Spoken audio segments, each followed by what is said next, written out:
Taylor Swift is actually angry at her fans and is currently playing the biggest fake-out media promotional tour for her album, The Life of a Showgirl. Here's my breakdown of why I think so. Everything about this album promo, leading up to it with the engagement to Travis and all the radio and TV interviews afterwards, has got me feeling kinda suspicious. Cause during Tortured Poets Department, she gave no interviews. She just dropped it and went on to perform Female Rage the Musical on the Eras Tour. But for this album, The Life of a Showgirl, she's going on every podcast and show, and at the forefront of every interview, she is opening up her relationship to Travis for mass consumption. She is commercializing it, inviting every host and everyone she has ever met to the wedding. So you're going big. I just mean that I was going to invite you to it. If you're inviting me, it's very big. It's huge. I know it's going to be fun to plan, because I think the only stressful weddings are the ones where you have a small amount and people are on the bubble, right? Yes. And you have to evaluate or assess your relationship with them to see if they should be there. Yeah. I'm not going to do that. Anyone I've ever talked to. There's no bubble. You'll be there. Hung out 8 times. It's like you're on the bubble. Yeah. We've hung out 5 times. It's honestly a little over the top for me, especially since Tortured Poets Department Taylor had a very adversarial relationship with her fans. In the song But Daddy I Love Him, she basically told the Sarahs and Hannahs to F off. She hated the fans for telling her who she's allowed or not allowed to date. But now... But the minute you started dating him, I announced on the air everywhere that this is the one. This is the one. You knew? Yes, I did. It's not just you. It's like a lot of people who have known me for a very long time. Kind of just clocked it. I don't know. It's one of those things where you guys all just sensed it, and you were right. So you get that. Thank you. Oh my God, everyone in my life and all the people on talk shows and social media told me exactly who they think is perfect for me. It was Travis. They were so right. Thank you so much, audience, for your input on my relationship. Now, whether you liked Matty as Taylor's boyfriend or not, Taylor obviously had strong feelings about him and wanted fans to leave them the fuck alone. Matty was getting canceled left and right, being accused of all sorts of things, but now it just seems weird to do a complete 180 on her personal life. But here's where the theorizing comes in, starting with the latest Easter egg with the orange doors that lead to the phrase, "You must remember everything, but mostly this. The crowd is your king." So tell me, does that sound like she's playing up some sort of image to her fans, giving them what they want to see? And what is it she's remembering? The time when the crowd tried to campaign against her relationship and demand that she break up with Matty? I don't think she's forgotten that. She obviously hasn't let Charlie XCX forget that one. And the full phrase from the Easter egg is, "The crowd is your king, who has ruled over you for centuries, benevolently, for the most part." Let's talk about The Crowd is Your King. Well, this album is closely tied to the play Hamlet, so let's brush up on that. In Hamlet, there is a play within a play. The character Hamlet calls theater a mirror held up to nature. Hamlet puts on a big play to expose a guilty king who had murdered Hamlet's father. The king's reaction to this play is being watched closely as he's in the audience to see if he really committed the crime. During the play within a play, the king in Hamlet literally exits the audience because it's starting to make him feel uncomfortable. Well, in The Life of a Showgirl, Taylor is putting on a play to expose us, the audience, aka the king. She is watching us, holding up a mirror to us in our reaction because the audience is guilty. Meanwhile, this mirror is cracking. You can see it in the album art. All the pieces of her are shattering as the crowd is chanting more. What our goal is as entertainers is to be a mirror. Oftentimes an album is a really, really wild way to look at yourself. She's the showgirl, feeding the audience what she knows they want to see with her relationship with Travis.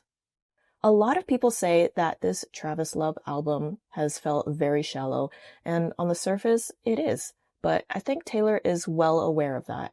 I have a lot of respect for people's subjective opinions on art.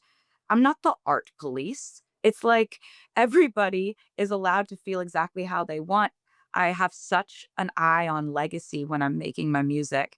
I know what I made. I know I adore it. And I know that, like, on the theme of what the showgirl is, all of this is part of it. Once you start viewing it from the lens of spite and all this being a show for mass consumption, it starts to make more sense. In the last track, she says, "We don't know the life of a showgirl and we're never ever gonna." but we can speculate. So to understand where this is all going, we need to rewind back to the days when Taylor was dating Matty Healy. All of this is important context for why Taylor and Travis will eventually break up. Enjoy the history lesson because the lore is wild. Taylor and Matty break up in June 2023. From the Tortured Poets album, we know that Taylor was absolutely devastated by the breakup with Matty, and a lot of people were confused because in public it seemed like they were only together for like 1 or 2 months, but in reality, Matty was the one that she had been wanting to be with for almost a decade. They were in a decade-long will they won't they relationship that started in 2014, and it continued through the years even while they were both dating other people. As the decade would play us for fools, and you saw my bones out with somebody new who seemed like he would have bullied you in school, and you just watched it happen. Back in 2014, which was peak Tumblr days, the Tumblr times, the simpler days, the golden days, when it was just us and Taylor. They were wearing each other's merch and fangirling over each other online. They finally met backstage at a 1975 concert in November 2014 and hit it off. Taylor definitely hooked up with Matty Healy. She had sex with Matty Healy. I had sex with Matty Healy the night after. Oh. From there, Matty and Taylor secretly dated for a bit. However, that relationship ended because you needed me, but you needed drugs more, and I couldn't watch it happen. Matty was addicted to hard drugs at the time, and Taylor had this good girl image and was riding off the success of the 1989 album. Needless to say, it wouldn't have worked for either of them at the time. Flash forward through the years, Matty gets sober but repeatedly denies being involved with her back in the day. But then he goes on and says stuff like, So it's mainly like stories that I write about my dreams of being in love with other pop stars. And repeatedly name drops her through the years. But Taylor, if you ever want someone to help you set up the mics for your little acoustic record, just, I'm there. And saying things like, she came to my show and we hung out. We fancied each other, but we couldn't have it go any further because it would be like going out with Barack Obama. Despite Matty's conflicted feelings about dating someone as famous as Taylor, it's clear that Taylor and Matty became secret muses for each other. I've been in love with her for ages, and I can't seem to get it right. I fell in love with her in stages my whole life. Here's a list of Taylor's songs that are speculated to be about Matty, and here's a list of all the 1975 songs that are probably about Taylor. There's probably more, but I'm only including the ones that I'm fairly certain of. Even as Taylor's relationship with Joe was falling apart, she was fantasizing more and more about Matty. All those nights you kept me going swirled you into all my poems. Together they created a secret imaginary place that they'd go and be together. At the park where we used to sit on children's swings wearing imaginary rings. I know a place, somewhere I go where I need to remember your face. I'd meet you where the spirit meets the bones in a faith-forgotten land. You know where to find me, the place where we lived all these years. So it's important to understand how much it meant for Taylor and Matty when they finally got back together in 2023. But Matty's old fears about the massive amount of media attention that he would get from being Taylor's boyfriend actually came true in the worst way possible when so-called fans started going through his history to try to cancel him. Matty ghosted Taylor, but it was not an easy decision for him. The thing to understand about Matty is that he has a big ego, but very little self-esteem. He also has a tendency to self-sabotage his own happiness. I think ultimately Matty thought Taylor was better off without him, since Taylor was getting backlash from her fans as well for dating Matty Healy during what was supposed to be her biggest career moment of her life. But at the same time, Matty was rightfully upset that Taylor seemed to not be doing anything to defend him publicly against her crazier fans. So they broke up, and Taylor was devastated. But it's important to note that Matty suffered too. In the aftermath of the breakup, Matty's mental health was very poor. It was actually so poor that his parents actually had to take turns accompanying him on tour so that he didn't relapse again. He fluctuated between crying on stage to having ranting outbursts to acting up in crazy ways because his whole life was being ruined by Swifties accusing him of terrible things. There might have been a chance that they reconciled sometime in June, but things were truly over in July after Taylor took the song About You off her pre-show playlist. My guess is that something happened in July or early September that made things really bad between them, which led to the notorious event called Benchgate. September 5th, 2023, Taylor was recording in Electric Lady Studios in New York. On this day, Matty decided to take his brand new rebound chick Gabriette to Washington Square Park, a 2-minute walk away from where Taylor was at, where they sat on a park bench and obnoxiously made out with each other. Now pause for a second and imagine that you're at work and your ex is hanging out outside your building in public, being an asshole and trying to make you jealous with his new girlfriend. Because that is exactly what happened. And we know Taylor knew about this because she went out to a party the next day dressed similarly to Gabriette's outfit from the day previously. Well, after Benchgate, Taylor decided to become as petty as possible and declared war on Matty by finding the one guy who is as polar opposite to him as possible. And in fact, polar opposite to every one of her other twinkie, artsy, pretty boy exes that she's ever dated. She needed to find someone who seemed like he would have bullied Matty in school, and there just so happened to be clout-chasing big beefy ogre man named Travis Kelce, who was out there shooting his shot at any famous celebrity that would take him up. Travis even said at the time, "She told me exactly what was going on and how I got lucky enough to get her to reach out." And that is why Taylor and Travis initially got together. Now let's deep dive into the dynamics between Taylor and Travis's relationship. And I think the best way to do this is to look at her song Father Figure from her album The Life of a Showgirl, because this song is super telling. The song Father Figure is actually a diss song towards her fiancé Travis. Let me tell you why. A lot of fans think that this song is directed towards a music executive, that it's about regaining her masters back and taking control of her own music. I think that's what Taylor wants people to think. It makes sense, but only up to a certain point. Because there's this line in the song that says, "Who covered up your scandals?" Why would Taylor care to cover up the scandals of some music executive or a record label?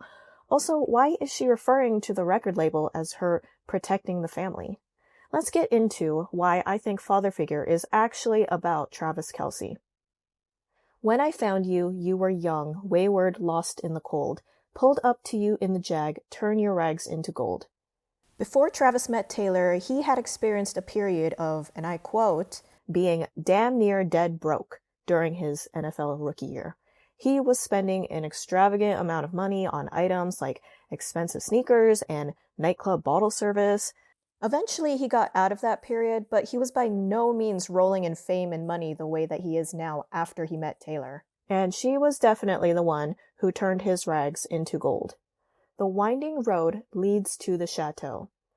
This line is so funny to me because back in May 2024, they were paparazzi'd on vacation at Lake Como in Italy at a fancy chateau hotel having dinner.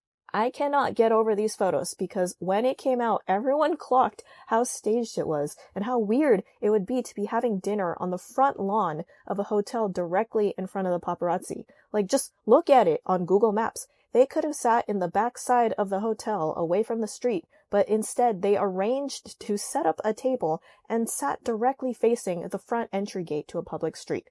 I cannot get over that. It was staged. That's the chateau. Next line. This love is pure profit. Okay, well, I mean, this line straight up says it. It's a business relationship. But I guess it makes sense coming from a guy who had his own dating reality show. I showed you all the tricks of the trade. All I ask for is your loyalty, my dear protege. Taylor showed him all the tricks in the industry on how to become successful and famous, and in return, she asked that he play along with being part of America's favorite couple. They'll know your name in the streets. Leave it to me. I protect the family. This line, I protect the family, repeats throughout the whole song, even when Taylor ends up being the father figure at the end. If this song is about a record label, whose family is she protecting? I don't think she would care that much about a company unless it was her own business with her own reputation tied to it. Labels don't work like that. Well, the family is actually the entire Kelce family. The Kelces have certainly become a lot richer and more famous since involving themselves with Taylor. Travis's brother Jason is getting a lot more business deals and sponsorships, and his podcast is huge. Travis's mom, Donna, is getting brand endorsements and all of these new media ventures, and honestly weird because who gives a shit about Donna Kelce? My point is that they're pretty much like the Kardashians at this point. But then it goes, I saw a change in you, my dear boy. They don't make loyalty like they used to. Uh-oh, what's happening? Your thoughtless ambition sparked the ignition on foolish decisions which led to misguided visions that to fulfill your dreams, you had to get rid of me. If this song was really about Scott Borchetta, the head of the record label, why would he want to get rid of her to fulfill his ambitions? Wasn't it Taylor that wanted to get rid of him to gain independence and control of her music? I think at some point, Travis probably thought that he didn't need Taylor anymore to be famous. I think that this is referring to the leaked PR document last year that Travis and Taylor were going to break up. Travis's PR firm, Full Scope, is the same PR firm that is owned by a guy called Jack Kelce, who has admitted in the past to making up PR relationships to boost a lesser-known celebrity's profile. In fact, he co-authored a whole novel on this tactic. Pia Malihi, who is Travis's main PR rep, apparently called up someone at the Daily Mail when this PR document came out, and she screamed at a writer saying, and I quote, "We have been trying to keep stories that this relationship is fake out of the media for a year now, and now this." And then she went on to threaten the Daily Mail that they needed to toe the line, otherwise they would lose some exclusive access to them. So yeah, personally, I think this document was real, and that Travis's team, who is far less experienced than Taylor's, freaked out over it and called it fake, that the relationship was planned to end. But it's not ending, unless Taylor allows it. Whose portrait's on the mantle? Well, Taylor's now engaged to Travis. She is integrated into the Kelce family photos. She basically made them everything that they are today. They owe it all to her. Who covered up your scandals? May I present Travis's controversial old tweets that, for some reason, never really took off and got him scrutinized and canceled the same way that Matty Healy did. Also, anytime Travis or Jason are caught doing something no good, like yelling homophobic slurs or going out clubbing with known cheaters, Travis immediately has to jump on a plane to attend the Eras Tour so that the focus is on, oh my god, did you hear that Travis was at the Eras Tour last night? He's such a supportive boyfriend, how cute. Instead of whatever the controversy was. Mistake my kindness for weakness and find your card canceled. Taylor knows how much Travis has profited from her. If he steps out of line and breaks the PR image, he will lose all access to money and opportunities that Taylor has given him. I was your father figure. You pulled the wrong trigger. This empire belongs to me. Taylor is in charge, not him. The whole relationship is meticulously planned and arranged by Taylor. This stuff now with Travis and Taylor, I think they get along on a day-to-day basis. They're probably good buddies, good friends with benefits. All this to say that personally, I've always felt that Travis and Taylor had a very odd transactional relationship. This song is a threat for Travis that if he steps out of line, he will be tossed to the wolves like a bad Taylor ex. So yeah, something's up. Now the question is Matty Healy aware of any of this? Personally, I think he is, and Taylor and him are communicating on some level. And Denise Welch, who is Matty's mom, is super messy and has been posting Easter eggs for Showgirl a year in advance. But Matty is a wishy-washy guy, so we'll just have to wait and see. But let's get into my next part, which will go into everything that's happened since Taylor and Matty's breakup, and why I believe they still continue to communicate with each other even after Taylor got together with Travis and Matty got with Gabriette. Taylor's plan was to release an album so heartbreaking, so personal, and so specifically catered to her audience of one that Matty would be moved enough to stop ghosting and perhaps reach out to her again. Yes, he could be a dick sometimes, but at his core, Matty is not a cruel person. His outbursts actually only end up hurting himself the most, and Taylor knows this. She understands him in a way that I think few do.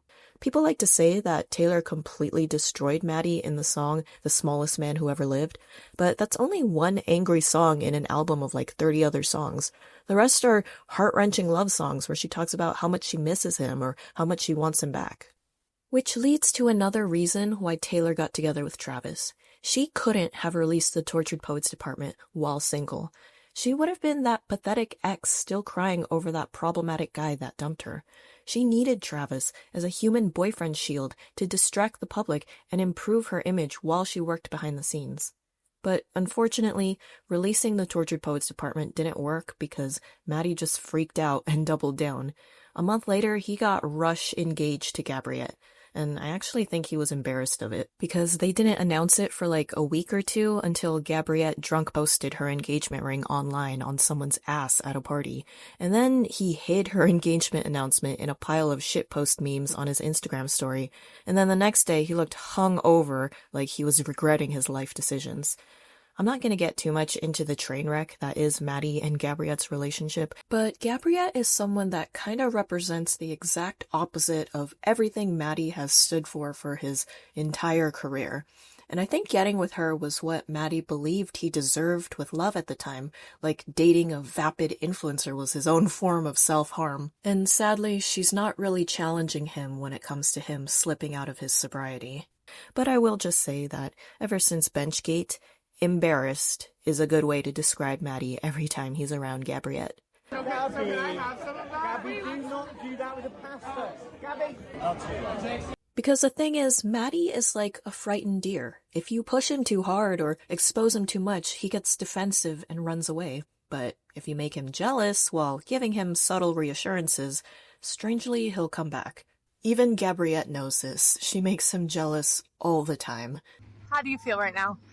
I feel cucked. Do you feel okay? So instead, Taylor decided to use a tactic that they had done together all those years prior, which was to send Matty secret little messages through song. On the Eras tour, those messages came in the form of surprise songs. Just because you play, don't mean you don't listen. For instance, she did a mashup of Matty's favorite song, Hey Steven, with Speak Now, which is basically threatening to crash his wedding. All those other girls, well, they're beautiful, but would they write a song for you? Nope! She also sang a mashup of LOML with Don't You on Gabriette's birthday to make Gabriette nervous and imply that Matty was reaching out to Taylor behind her back. I heard she's nothing like me. Don't you smile at me and ask me how I've been. We know that Gabriette was aware of these surprise song times because she would post something snarky to her story at the same time these surprise songs were about to start. We also know that Matty was aware of these surprise songs because people would flood his Instagram comments with updates on the latest Matty-related mashup that Taylor would sing. On one of these nights, Taylor sang a mashup of Guilty as Sin with Mirrorball. The implication was that she was still trying to do everything she could to get his attention while showing a completely different version of herself outwardly. I'm still trying everything to get you looking at me. But inside, she was guilty as sin. And lastly, on the second-to-last Eras show ever, knowing that it would be one of the performances recorded for her documentary, she sang a mashup of the Tortured Poets Department song, With Maroon, 2 songs that were specifically written for Matty, telling him in the lyrics that after he put the ring on her finger, she still wakes with his memory over her. Wedding rings on, that's the closest I come to my heart exploding. And I wait.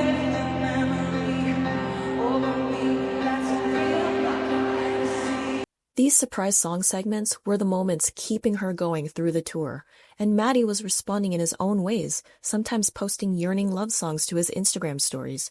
He even posted Downtown Lights, a song that holds a lot of meaning for them specifically. Of course, he would later deny any connection to Taylor, but Matty's got a habit of lying to distract and cover his own ass when his intentions get too obvious. Regardless, Taylor was keeping her and Matty's love alive through song while continuing to display a completely different life with Travis outwardly to her fans. And that does include getting engaged to Travis, but even to this day, after the life of a showgirl, Taylor is still sending Matty secret messages through her songs to reassure him that she is still thinking of him. The songs Fate of Ophelia, Elizabeth Taylor, Opalite, and Wishlist are all songs that I believe Taylor is purposely trying to blur the lines to make them seem like they are about Travis, but they are actually all about Matty. In my videos, the number one question I get from people was, if Taylor and Travis's relationship is fake and all a show for PR, what does Taylor get out of this? It seems like it only benefits Travis. Well, Taylor got together with Travis for 4 reasons. Number 1, Taylor was working on buying back her masters from Shamrock Capital, which is an investment firm founded by Disney's estate. To be fair, it's unclear how connected Disney is to Shamrock nowadays, but guess what else Disney owns? ESPN Network, who has a close tie and financial stake to the NFL. I believe there was a business deal signed between Taylor and Disney that they would allow her to get her masters back if she could also boost the NFL and ESPN's viewership numbers by dating a high-profile athlete and having her future documentaries and concert films stream exclusively on Disney+. And it worked. ESPN got the boost they needed, Disney Plus gets to stream the Eras Tour docuseries that's coming out, and Taylor ultimately got her masters back. Moving on to number 2, the engagement was specifically timed to come out before the Life of a Showgirl album to use it as part of the promotion. This one is just a given. She wanted to make a shit ton of money off of this album by tying it to her high-profile engagement to Travis, and that worked too because it's the most purchased album in the first week in all of music history. Number 3, and I admit that this reason is a little bit petty, it was to put the pressure on Matty and to call him out on his bluff just like when he got engaged to Gabriette. This is similar to what happened after Benchgate. It's just to stir him into action and say, see, 2 of us can play at this fake engagement game. Because 1975 fans know that Matty loves a good performance art bit and some meta commentary. I like these lines of like blurring between what people consider as real, like Kaufman used to do. Andy Kaufman's probably like my hero. So Taylor is just playing his game and seeing how far she can take it. After all, she did say, people often greatly underestimate how much I will inconvenience myself to prove a point. And this is all leading to my last point, number 4. To ultimately drop the showgirl act and give us a reveal that will teach her fans a lesson that they cannot tell her who she can or cannot date. Because we've seen what happens when all of this Travis and NFL media circus goes on for way too long. We're starting to see the rise of critics and actual Swifties becoming nostalgic for the days when Taylor had better muses to write albums about. I believe that this reveal will start with the 6-episode documentary series in December of what was going on behind the scenes of the Eras Tour. I think it will show Taylor getting together with Matty. It'll touch on the backlash and Matty's cancellation by the public, and then it'll show the devastating breakup and how it inspired her to write the Tortured Poets Department, and how she had to bravely continue performing for fans even when she was heartbroken. Travis will be in the documentary too, but Taylor won't straight up say that her relationship with Travis is all PR. Instead, she'll say something like, he helped me through a lot of hard times and I've tried to move on as best as I could, but I can't get over the fact that my fans basically destroyed my last relationship and tried to tell me what I should and shouldn't be doing with my dating life. It will lay the groundwork for fans to accept the idea that him and Taylor were truly in love but were never given a fair shot, and that maybe Travis was actually the one that was a rebound. Then, eventually, Matty will release his new 1975 album in 2026. He's had a lot of time to process what's happened to him in the past 2 years. Where he stands currently on Taylor has been kind of iffy at times, especially with a potential relapse. But I just really don't think he's gonna completely ignore the subject. His worst moments come out spontaneously when he's lashing out and upset, but when it comes to his music, he's actually pretty thoughtful and introspective. You can see that by the one song he's released since his whole breakup occurred. It's a heartbreaking song, and it's not very positive towards his fiancée Gabriette. But during his high-profile Glastonbury performance, he was making positive references towards Taylor. A poet, ladies and gentlemen, is what I am. He holds music and his art as something very sacred. Whatever he says on that album, he's gonna have to carry that with him and perform those words for the rest of his life. And since loving Taylor has been such a major part of his life for so long, I don't think he's gonna throw her under the bus. Swifties, yeah, he can go harsh on them for ruining his life, rightfully so. But Taylor herself, no. My hope is that he's going to feel emboldened by the positive reactions towards him after the documentary comes out, and then his songs on the album might actually include some love songs towards Taylor. Either that, or they'll leave the door open to their relationship again. Now, I know that is a really scary thing for him to do, and he has every right in the world to not want to involve himself in that mess again. And a lot of this theory is dependent on Matty's mental health and sobriety, so this whole theory video could probably be tossed out the window if Matty decides to self-sabotage again. But if Matty does decide to write a positive album towards Taylor, here's what could happen. That album will be the proof that Taylor needs from him to show that he is brave enough to be her public-facing boyfriend again. After all, he's the one that broke up with her first. He needs to be the one to fix it and break up with his fiancée. Judging from Taylor's surprise song choices on the last part of the Eras tour, I do think that Matty did reach out to her at some point and apologized.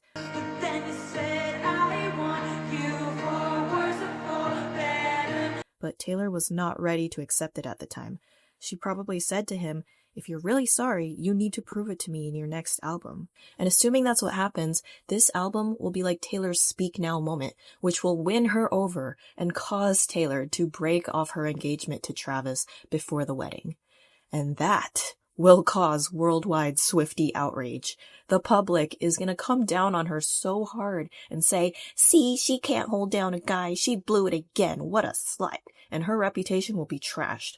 But you know what? If they call her a slut, it might be worth it for once. 'Cause Taylor won't give a shit at that point. She did it on purpose. She's going to be doing what she should have done back in 2023, which was to take a stand against her fans and defend Matty. She has already said in the song But Daddy I Love Him, "I'd rather burn my whole life down than listen to one more second of all this bitching and moaning." And towards Travis, she said, "Are you gonna marry, kiss, or kill me? It's just a game, but really, I'm betting on all three for us too."